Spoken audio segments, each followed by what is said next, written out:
Très chers supporters, n'oubliez pas de liker et de vous abonner pour ne rien manquer de toute l'actualité du Barça. Aujourd'hui, nous vous partageons 3 nouvelles cruciales sur notre club adoré. D'abord, Ronald Araujo fait des progrès énormes dans son processus de récupération. Bien qu'il n'ait pas encore pu rejoindre totalement le groupe à l'entraînement, son retour sur le terrain semble de plus en plus proche.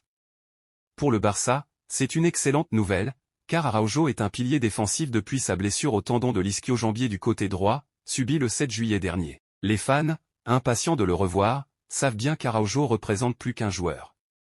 C'est un symbole de force et de détermination qui a été fondamental pour la solidité défensive du club.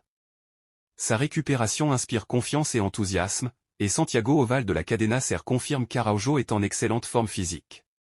Cette reprise progressive des entraînements permettra de sécuriser un retour en pleine forme. Le club a décidé de ne pas précipiter son retour, ayant appris des expériences passées. Le Barça prend soin de ses joueurs, et Araujo pourrait retrouver le terrain dès novembre, peut-être après la date FIFA. L'impact de son retour serait immense, tant pour sa qualité de jeu que pour le leadership naturel qu'il exerce au sein de la défense. Ce retour boostera sans doute la compétitivité au sein de l'équipe, rendant le collectif encore plus fort pour les défis à venir. La deuxième nouvelle concerne Ansu Fati, jeune prodige qui se trouve à un moment décisif de sa carrière au Barça. Malgré les espoirs fondés en lui, Ansu a vu son temps de jeu réduit cette saison, avec seulement 132 minutes jouées. Face à la compétition et aux attentes élevées, il pourrait être envisagé de le prêter ou même de le vendre lors du mercato hivernal. Pour lui, cette option pourrait être bénéfique, lui permettant de retrouver des sensations sur le terrain dans un environnement qui pourrait mieux le valoriser. Plusieurs clubs, dont le Séville et le Porto, ont déjà manifesté leur intérêt. Le Barça, de son côté, voit en cette décision une opportunité de renouveler l'effectif tout en maintenant une stabilité financière.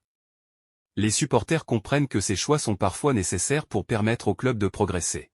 Enfin, la troisième nouvelle concerne l'intérêt du Barça pour Nico Williams.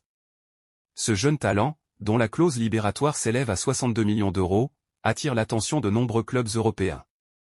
Le Barça souhaite renforcer son attaque, et Nico semble parfaitement correspondre aux besoins du club. Sa vitesse, sa créativité et son agilité feraient de lui un atout précieux, aux côtés des jeunes étoiles comme Lamine Yamal et Gavi. Bien que des clubs tels que Chelsea, Arsenal, et le PSG soient également intéressés, le Barça est confiant quant à la possibilité de le convaincre de rejoindre le projet culé. Restez connectés pour ne manquer aucun détail de ces 3 grands dossiers.